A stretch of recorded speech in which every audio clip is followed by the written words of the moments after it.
All right, so I'm here to read chapter 3. It says, I started in on Winn-Dixie right away, trying to clean him up. First, I gave him a bath. I used the garden hose and some baby shampoo. He stood still for it, but I could tell he didn't like it. He looked insulted, and the whole time he didn't show me his teeth or wag his tail once. After he was all washed and dried, I brushed him good. I used my own hairbrush and worked real hard at all the knots and patches of fur stuck together. He didn't mind being brushed. He wiggled his back like it felt pretty good. The whole time I was working on him, I was talking to him, and he listened. I told him how we were alike. See, I said, you don't have any family, and neither do I. I've got the preacher, of course, but I don't have a mama. I have one, but I don't know where she is. She left when I was 3 years old. I can't hardly remember her. And I bet you don't remember your mama much either. So we're almost like orphans. Winn-Dixie looked straight at me when I said that to him, like he was feeling relieved to finally have somebody understand his situation.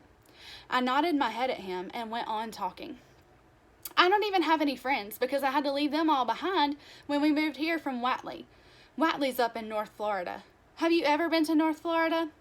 Winn-Dixie looked down at the ground like he was trying to remember if he had. You know what? I said. Ever since we moved here, I've been thinking about my mama extra hard, more than I ever did when I was in Watley. Winn-Dixie twitched his ears and raised his eyebrows. I think the preacher thinks about my mama all the time, too. He's still in love with her. I know that because I heard the ladies at the church in Watley talking about him. They said he's still hoping she'll come back, but he doesn't tell me that.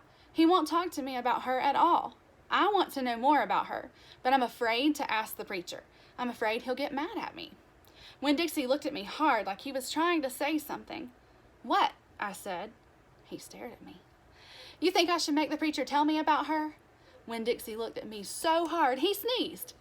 I'll think about it, I said. When I was done working on him, Winn-Dixie looked a whole lot better. He still had his bald spots, but the fur that he did have cleaned up nice. It was all shiny and soft. You could still see his ribs, but I intended to feed him good, and that would take care of that. I couldn't do anything about the crooked yellow teeth because he got into a sneezing fit every time I started brushing them with my toothbrush, and I finally had to give up. But for the most part, he looked a whole lot better, and so I took him into the trailer and showed him to the preacher. Daddy, I said. He said. He was working on a sermon and kind of muttering to himself. Daddy, I wanted to show you the new Winn-Dixie. The preacher put down his pencil and rubbed his nose, and finally he looked up. Well, he said, smiling real big at Winn-Dixie. Well now, don't you look handsome? Winn-Dixie smiled back at the preacher. He went over and put his head in the preacher's lap. He smells nice too, said the preacher. He rubbed Winn-Dixie's head and looked into his eyes. Daddy, I said, real quick before I lost all my nerve, I've been talking to Winn-Dixie. Is that right? The preacher said. He scratched Winn-Dixie's head. I've been talking to him, and he agreed with me that since I'm 10 years old, you should tell me 10 things about my mama. Just 10 things, that's all. The preacher stopped rubbing Winn-Dixie's head and held real still.